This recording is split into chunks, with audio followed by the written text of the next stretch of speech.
Olá, meu amigo, olá, minha amiga. Seja muito bem-vindo, então, a mais uma aula aqui no Instituto Nine Coach do Brasil. E hoje vamos estar falando sobre uma aula extremamente relevante. Vamos estar falando sobre a aula depressão. Pegue o seu papel e sua caneta e agora vamos estar avançando diante de um conhecimento de algo tão importante. Leia comigo, por gentileza. Antes disso, nós vamos estar vendo uma foto onde você está olhando ali uma pessoa, sentada, depressiva, com um momento de tristeza na sua vida.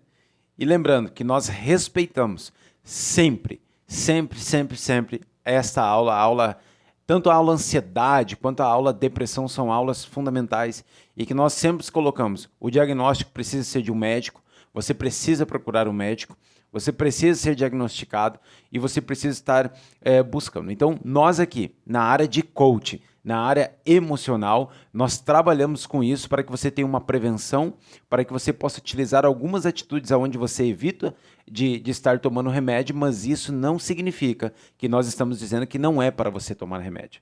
Nós queremos que você vá ao médico e que você seja orientado pelo médico. Nós estamos agora trabalhando as suas emoções para que você venha a evitar de chegar nesse processo tão profundo e tão respeitado por nós aqui no Instituto Nine Coach do Brasil, que tem uma direção. A nossa missão aqui é que você tenha uma vida emocional abundante. Então, faz parte nós estarmos falando sobre essa aula sobre depressão, ok?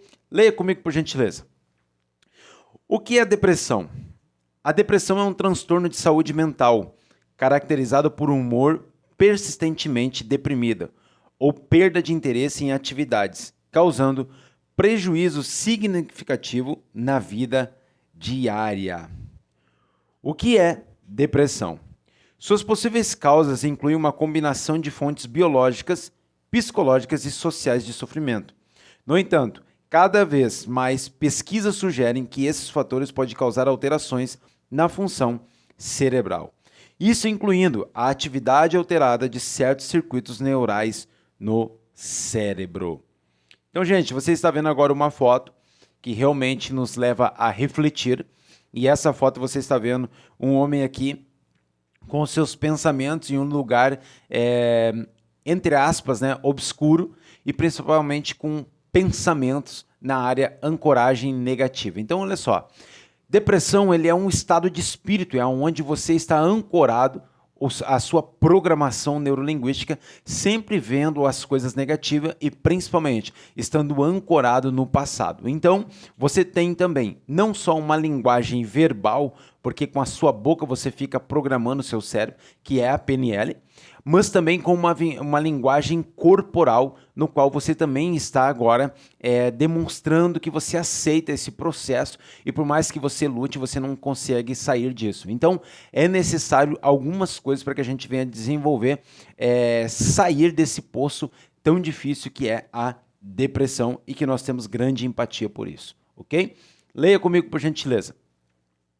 Nesse contexto, o sentimento persistente de tristeza ou perda de interesse que caracteriza o quadro pode levar a uma série de sintomas comportamentais e físicos. Olha aí o que eu acabei de falar. Estes podem incluir alterações no sono, apetite, nível de energia, concentração, comportamento diário ou autoestima. Há também uma associação com pensamentos de suicídio. Bom, gente, olha só. Essa é uma aula que, como eu disse, a gente respeita demais e eu estou comentando aqui para você. Olha só, alterações no sono, apetite, nível de energia, concentração, comportamento diário e autoestima. Isso está ligado muito sobre uma aula que nós temos nos nossos treinamentos chamado aula Neurodica, onde a gente explica sobre neurotransmissores. Então, olha só. O que eu quero colocar para você, a serotonina é um neurotransmissor que é utilizado em qual nível? Principalmente para que nós possamos estar agora tendo uma qualidade de sono bom, diminuindo a nossa irritabilidade, melhorando o nosso humor e principalmente onde você possa estar agora com um sentimento mais de alegria através da endorfina.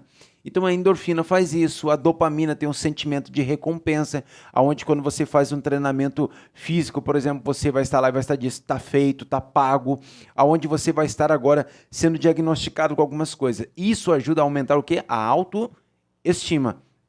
Então é claro e evidente que o esporte vai te ajudar, não só o esporte, mas como a alimentação também vai estar te ajudando, por exemplo, a você estar crescendo. Serotonina, alimentos ricos, por exemplo, em triptofano, como a beterraba, como a banana, né? Alguns tipos de alimento, né? O vinho tinto, cacau, alguns tipos de alimento que vão nos ajudar, por exemplo, a gente poder estar melhorando isso, a nossa serotonina também. E o esporte é, obviamente, assim como a dopamina, um sentimento de recompensa, aonde você vai estar liberando isso, principalmente em alimentos como melancia, como maçã. Essas áreas, né, a gente consegue estar entendendo o sentimento dopamínico, né? Autossabotagem seria o quê? O chocolate, seria a cocaína, a droga, né? Enfim, diversas áreas, né, em relação à dopamina que eu sempre comento com isso, né? Então, tanto nas minhas lives, quanto, por exemplo, nos nossos treinamentos, nas nossas plataformas, falo bastante sobre esses tipos de questões aqui. Então, olha essa foto aqui, você vê uma mulher que agora está comendo algo, está entristecida e preste atenção na linguagem não verbal dela. Olhe a linguagem não verbal dessa mulher. Então, você está vendo agora ela, que ela está com a cabeça no meio das pernas, entristecida com esse momento, muito pensativa. Então, vamos lá.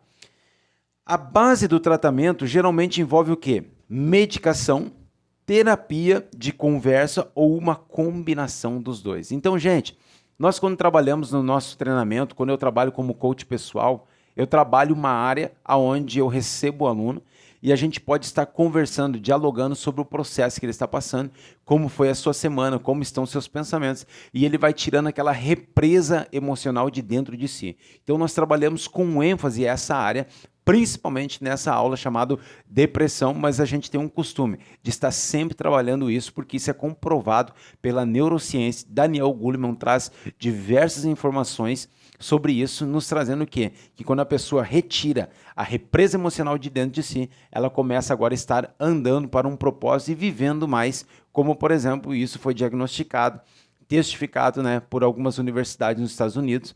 Por exemplo, pessoas que estavam com câncer diagnosticada em metástase viveram 2 a 3 anos a mais quando elas botavam para fora, conversavam sobre o assunto, enquanto outras acabavam não fazendo o mesmo. Então, muito importante, tá? A gente analisar. Vamos lá. Próximo. Assim como mencionamos anteriormente, cada vez mais pesquisas sugerem que esses tratamentos também podem normalizar as alterações cerebrais associadas à depressão. Então você consegue entender que a conversa, né, a parte da psicoterapia nos ajuda a estar fazendo isso. Lembrando que não existe uma lei, por exemplo, que dizendo que a psicoterapia está interligada, por exemplo, a algum órgão, por exemplo, como psicólogo ou psiquiatra. Tá? A psicoterapia ou a psicoterapeuta está ligado a todos aqueles que trabalham e são treinados para a gestão da emoção de muitas pessoas, e essa pessoa pode ser considerada, então, um psicoterapeuta por lei, ok? Vamos lá. Depressão no Brasil. Olha que diagnóstico que nós temos aqui. No Brasil, 5,8% da população enfrenta esse problema. Assim, estamos falando de uma doença que afeta 11 milhões e meio de brasileiros. E isso considerando somente os casos diagnosticados, né? Ademais, dados da OMS, Organização Mundial de Saúde, apontam que o Brasil é o país com maior incidência da depressão na América Latina. Além disso, o Brasil é também segundo país com maior incidência nas Américas, ficando somente atrás de quem? Dos Estados Unidos, que tem 5,9% de sua população afetada por esse problema, ou seja, a depressão. Então, gente, a depressão ela tem ganho um avanço muito grande a ponto de chegar no Brasil a quase 6% da população. Então, a gente está falando de muita gente, são quase 12 milhões de pessoas, né, ancorado, por exemplo, na depressão, aqueles que têm o diagnóstico, e fora aqueles que não vão ao médico, que ficam sofrendo, que passam por essa situação e, por vezes, não levam nem a sério, ou os familiares não levam a sério, e quando vê as pessoas que estão cometendo suicídio, vindo a óbito, e não tem mais jeito, não tem mais como voltar. Então, cuidado com isso, leve a sério. Depressão não é frescura, ok? Vamos lá.